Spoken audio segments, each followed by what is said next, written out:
আর কেউ নাম্বার নাই স্যার, আর কেউ নাম্বার নাই। রমজানের দিন রমজান মাস স্যার দিয়া দেন স্যার।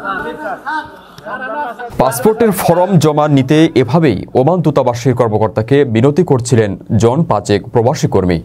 এসেছেন মাস্কাট থেকে প্রায় 1200 কিলোমিটারের দূরবর্তী সালালা শহর থেকে। তবে সিরিয়াল নম্বর না থাকায় ফরম জমা নিতে অস্বীকৃতি জানান কাউন্টারে থাকা কর্মকর্তা।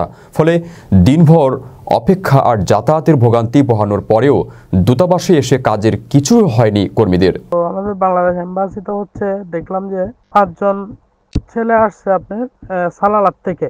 তো সালালার থেকে মাস্কেট হচ্ছে 1200 কিলোমিটার দূর। এখন বাংলাদেশ এম্বাসিতে ধরেন সকাল 8টার দিকে ওনারা একটা সিরিয়াল দেয়, মানে প্রত্যেক মানুষের ফরমের মধ্যে একটা একটা আপনার সিরিয়াল লিখে দেয় কলম দিয়ে। তো ওইভাবে সিরিয়াল অনুযায়ী মানুষ আসে, সিরিয়াল অনুযায়ী মানুষে আপনার ফর্মটা জমা দেয়। এখন যারা সালালার থেকে আসছে তারা তো হচ্ছে 1200 কিলোমিটার দূর থেকে আসছে, তারা ওই 8টার একটু পরে আসছে, মানে তারা দূর থেকে আসছে তো মানে সিরিয়ালটা দিতে পারেনি।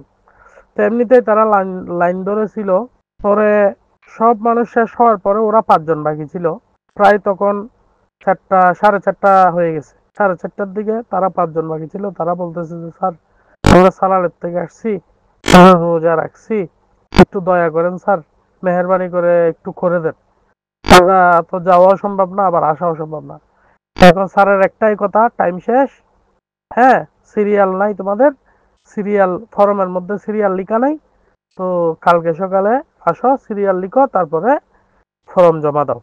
গেল 9 মার্চের এই ঘটনায় বিষয়ে যোগাযোগ করেও মাস্কাট দূতাবাস থেকে কোনো উত্তর পাওয়া যায়নি। তবে সেখানে কর্মকর্তাদের কার্যক্রম, অবহেলা এবং আচার আচরণ নিয়ে এর আগেও বিভিন্ন সময়ে প্রশ্ন উঠেছে। এদিকে শ্রমিকরা যেন দূতাবাসে নিগ্রহের শিকার না হন এবং সেবা নিয়ে যেন প্রবাসীদের কোনো রকমের অভিযোগ না থাকে তা নিশ্চিত করার অঙ্গীকার জানিয়েছেন ডক্টর ইউনূসের নেতৃত্বাধীন অন্তর্বর্তী সরকার। সেই প্রতিশ্রুতি বাস্তবায়নে বিদেশের মিশনগুলোর বিভিন্ন পদে ব্যাপক রদবদল করা হয়েছে। ওমানেও এসেছেন নতুন রাষ্ট্রদূত। তবে তার নির্দেশনায় দূতাবাসের কার্যক্রম আরও সক্রিয় এবং প্রবাসী বান্ধব হবে নতুন করে এই আশা দেখছেন দেশটিতে কর্মরত প্রবাসী শ্রমিকেরা।